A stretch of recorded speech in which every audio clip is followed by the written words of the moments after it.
warahmatullahi wabarakatuh, Bu. Nah, pada saat ini, kesempatan kali ini saya akan mewawancarai salah satu pakar, yaitu trainer ini, pembelajaran Umi. Kebetulan banyak madrasah yang menggunakan metode Umi, dan beliau Bukti ini salah satu trainernya Umi. Jadi saya akan mewawancarai beliau terkait dengan identifikasi masalah yang sudah kami susun.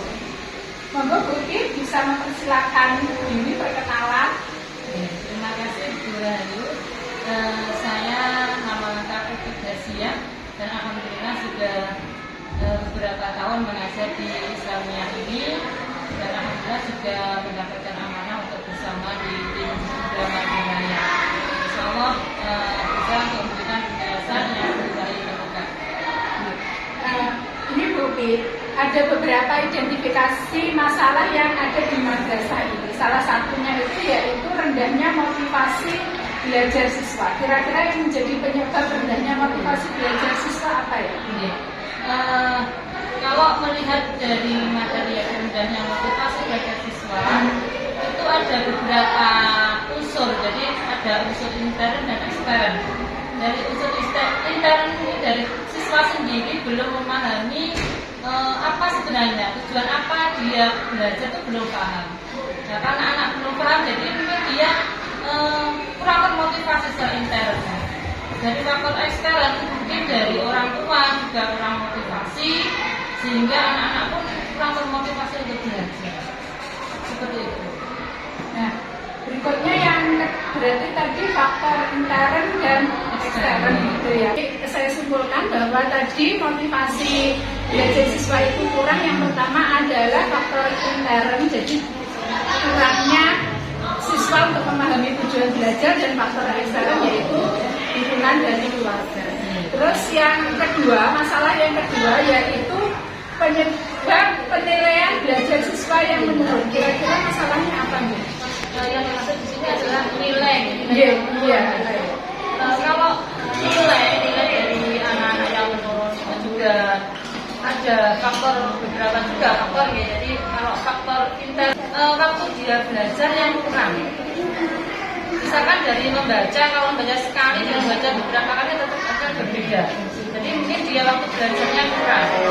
Terus yang kedua, mungkin anak ini ada pengaruh HP, main HP, seperti itu juga akan mengurangi waktu belajar. Sehingga ketika pembelajaran, kalaupun waktu ditambah, tapi karena sudah terpengaruh HP, jadi yang ada di pikiran anak-anak itu mungkin HP atau game seperti itu. Dan faktor ekstern juga mungkin skill dari guru pembelajar yang memberikan pembelajaran itu kurang maksimal, sehingga anak-anak kurang bisa memahami materi-materi yang disampaikan ketika di sekolah. Dari hal-hal tersebut, anak bisa nilainya kurang maksimal. Jadi faktor dari siswa dan faktor dari guru juga sangat mempengaruhi. Iya. Masalah yang diidentifikasi selanjutnya yaitu minat baca. Minat baca siswa itu sekarang berkurang. Padahal kan justru sebenarnya kalau ada HP kan semakin cenderung anak membaca ya, tapi ternyata tidak. Minat baca anak-anak terhadap perpustakaan juga berkurang. Dari datanya juga anak-anak jarang meminjam buku. Kira-kira penyebabnya apa nih? Yeah. Kalau berkaitan dengan perpustakaan, jadi anak-anak zaman sekarang ini beda dengan anak-anak zaman dulu. Kalau anak-anak zaman sekarang, kalau menurut pengamatan saya itu lebih tertarik ketika melihat suatu tempat itu menarik. Jadi bisa disimpulkan mungkin tempat dari perpustakaan atau pojok baca di literasi itu kurang menarik. Jadi anak-anak tidak ada minat untuk masuk ke pojok besar itu sendiri. Sarana fasilitas gitu ya, kurang menarik juga. Mungkin dari penataan bukunya kurang menarik, atau mungkin dari petugas perpusnya mungkin kurang menarik juga, kurang ramah atau kurang bagaimana. Jadi sehingga anak-anak kurang menarik, kurang tertarik untuk masuk ke perpustakaan, apalagi untuk membaca seperti itu. Berikutnya yang keempat itu tentang relasi hubungan antara siswa dan guru gitu ya.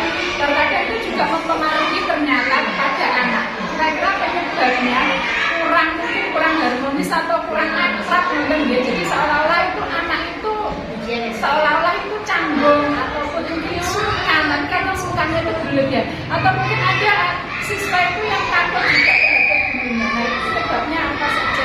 Iya. Sebelum dilakukan penyebab, kalau pengalaman kami di tahapan mengajar undi itu kan ada tahapan salam. Kalau sebelum pembuka kan ada salam dan tanya kabar. Di situ sudah menjadi suatu tahapan yang dilalui oleh sebuah guru mengajar undi. Apa tujuannya? Sebenarnya adalah untuk membangun komunikasi antar siswa dengan guru. Maka alangkah baiknya apabila setiap pembelajaran itu belum dimulai, kita membangun komunikasi ringan antar siswa dan guru seperti tanya kabar. Nah, disinilah akan membangun komunikasi di awal pembelajaran antar siswa dan guru.